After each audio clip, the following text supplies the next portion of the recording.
नालासोपारा पश्चिम येथे रेबीजच्या संसर्गामुळे 9 वर्षीय मुलीचा मृत्यू झाल्याची अत्यंत दुर्दैवी घटना समोर आली आहे। कशिश सहानी असे या चिमुकलीचे नाव असून तिच्या निधनामुळे संपूर्ण परिसरात शोककळा पसरली आहे। कशिश ही सुबोध सागर इमारतीत आपल्या कुटुंबासोबत राहत होती आणि मदर मेरी शाळेत इयत्ता 4थीत शिकत होती।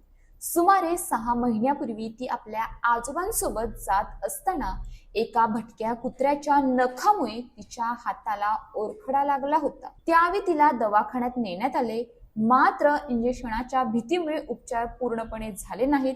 जखम लवकर बरी झाल्यामुळे कुटुंबियांनीही पुढील उपचाराकडे दुर्लक्ष केले।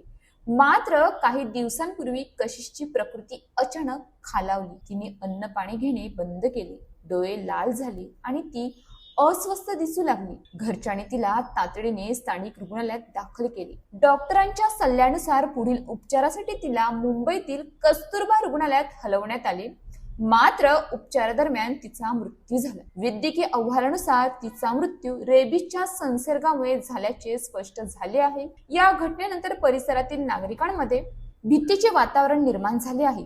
सुबोध सोसायटीतील रहिवाशांनी या घटनेबद्दल तीव्र दुःख व्यक्त करत भटक्या कुत्र्यांच्या वाढत्या संख्येबाबत प्रशासनाने तातडीने उपाययोजना कराव्यात अशी मागणी केली आहे। स्थानिक नेते मनोज पाटील यांनीही घटनास्थळी भेट देऊन हा मुद्दा आगामी महासभेत उपस्थित करण्याचे आश्वासन दिले आहे। दरम्यान वसई विरार महापालिकेच्या आरोग्य अधिकारी डॉक्टर भक्ती चौधरी यांनी घटनास्थळी पाहणी करून सतर्कतेचे आवाहन केले आहे। कशिशच्या संपर्कात आलेल्या कुटुंबियांची आणि इतर मुलांची आरोग्य तपासणी करण्यात येणार आहे। तसेच लहान मुलांना इंजेक्शनाची भीती वाटत असल्याने ते अनेकदा जखमा लपवतात, त्यामुळे पालकांनी मुलांशी संवाद साधून त्यांना विश्वासात घेणे अत्यंत आवश्यक असल्याचे त्यांनी सांगितले। रेबीज हा एक जीवघेणा विषाणूजन्य आजार आहे, जो प्रामुख्याने कुत्रा, मांजर किंवा इतर प्राण्यांच्या चावण्याने किंवा ओरखड्याने पसरतो। योग्य वेळी लस घेतल्यास हा आजार पूर्णपणे टाळता येतो, मात्र लक्षणे दिसायला लागल्यानंतर उपचार करणे अत्यंत कठीण होते। ही घटना आपल्याला एक महत्त्वाचा धडा देऊन जाते। प्राण्यांच्या चावण्याकडे किंवा साध्या ओरखड्याकडेही कधीही दुर्लक्ष करू नका। वेळेत योग्य उपचार आणि लसीकरण केल्यास रेबीज सारख्या जीवघेण्या आजारापासून पूर्णपणे बचाव करता येतो। पालकांनी मुलांशी संवाद ठेवून त्यांच्या आरोग्याबाबत सजग राहणे काळाची गरज आहे। दुःखद घटना आहे की आपलं एक 9 वर्षाचं एखादं बाळ असं हे होत आहे।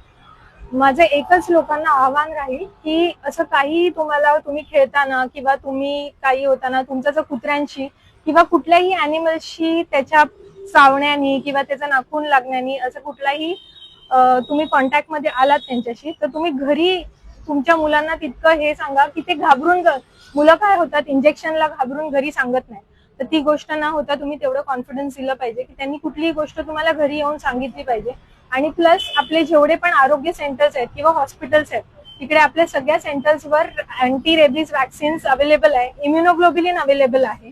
तर आपण असं काही झालं तर आपण इमिडिएटली आपले जे पण सेंटर्स आहेत तिकडे जाऊन पहिले डॉक्टरांना संपर्क करा आणि त्यांच्याकडनं ते चेक करून तुम्हाला कुठलं इंजेक्शनची गरज आहे ते घेऊन ती एक ट्रीटमेंट करून घेतली पाहिजे। महिन्याला आपल्याकडे तरी एक 5000 केसेस असतात जे आपण ARV डोसेस त्यांना देतो। आणि दुसरी गोष्ट हे पण की ज्या वेळेला डॉग बाईट किंवा कुठलंही animal bite, human bite, rat bite, cat bite, monkey bite काही झालं, पहिले तर स्वच्छ ती जखम धुवा। डॉक्टरकडे जायच्या पहिले पण सगळ्यात पहिले घरी येऊन ती जखम धुवा आणि त्याच्यानंतर इमिडिएटली मेडिकल हेल्प शोधा। अशाच ताज्या बातम्यांसाठी आमच्या न्यूज पोलीस रिपोर्टर चॅनलला लगेच सबस्क्राईब करा आणि बेल आयकॉन दाबायला विसरू नका।